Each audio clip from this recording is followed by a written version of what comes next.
Kaixo lagunak, gaur aurkeztea gatoz mindfulness ikastolan. Badakit asko entzun duzuela mindfulness gora eta mindfulness bera, baina aurten kurso honetan 2019 kursoan ikastorak beste urrats bat gehiago, apostu bat gehiago egin du.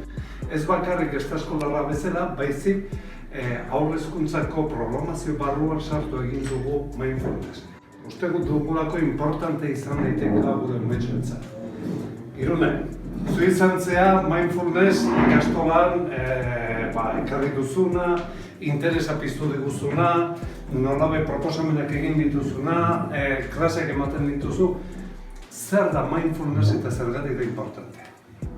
Bueno, mindfulness da entrenamentu bat arreta, gure atentzioa eta lasaitasuna lantzeko.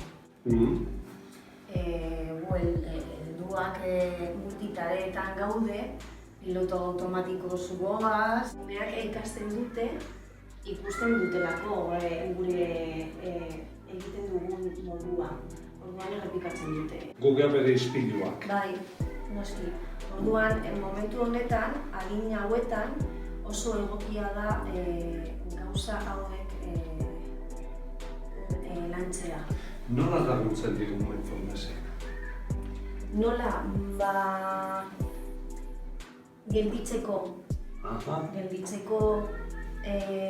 bere barrura begiratzeko, ezagutzeko eta batez ere hemen eta orain egoteko. Hemen eta orain esan nahi du gauza bat egiten badugu, egiten dugula gauza hori. Gehien bat da laguntzeko guk egunero konturatzen apatioan eta jendearekin zeiten dut, gure umean superazeleratuta bizigiela momentu askotan. Estresarekin eta hau da modu bat nun buelta emateko egoera horri, ez? Bere izaera rekuperatzeko berriro, ez? Bai. Esan daiteke horrela? Bai.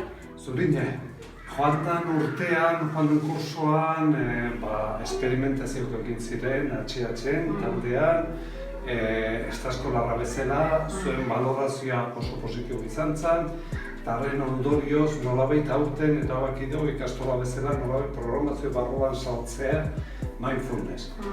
Zergatik, ze apostu egin dugu? Zer ikusten duzu zuek lagungarria izan daitekeela umetxoentzat? Azkenean Irunek oso ondo esan du, ezta?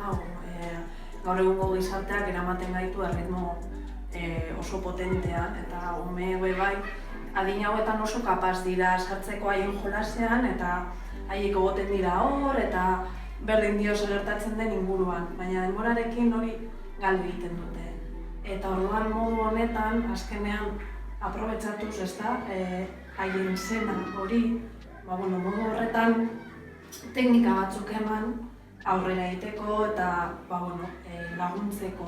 Azkenean haien erreakzioa beti oso impulsibo izaten da. Momentu horietan masa hartu, pentsatuko eta beste modu batean erreakzionatuko dut. Azkenean arazoak hor egongo dira, baina haiek beste modu batean ere kudeatuko dituzte. Joan den urtean esperimentuak egitzen dutenean, voluntarioki, talde batzuetan, zer ikusitzen duten umeekin? Giro polita, giro lasaia, azkenean haien arteko harremanak ere beste modu desberdin batean, adimen emozionalari garrantzi handia eman behar diogu eta kasu honetan tartetxo horietan asko lantzen da.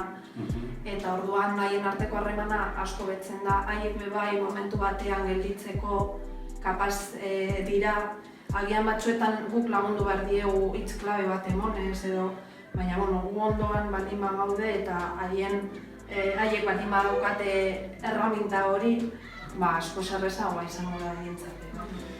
Mila esker, neskak oso ondo adierazi diguzue. Eskerrik asko zuri.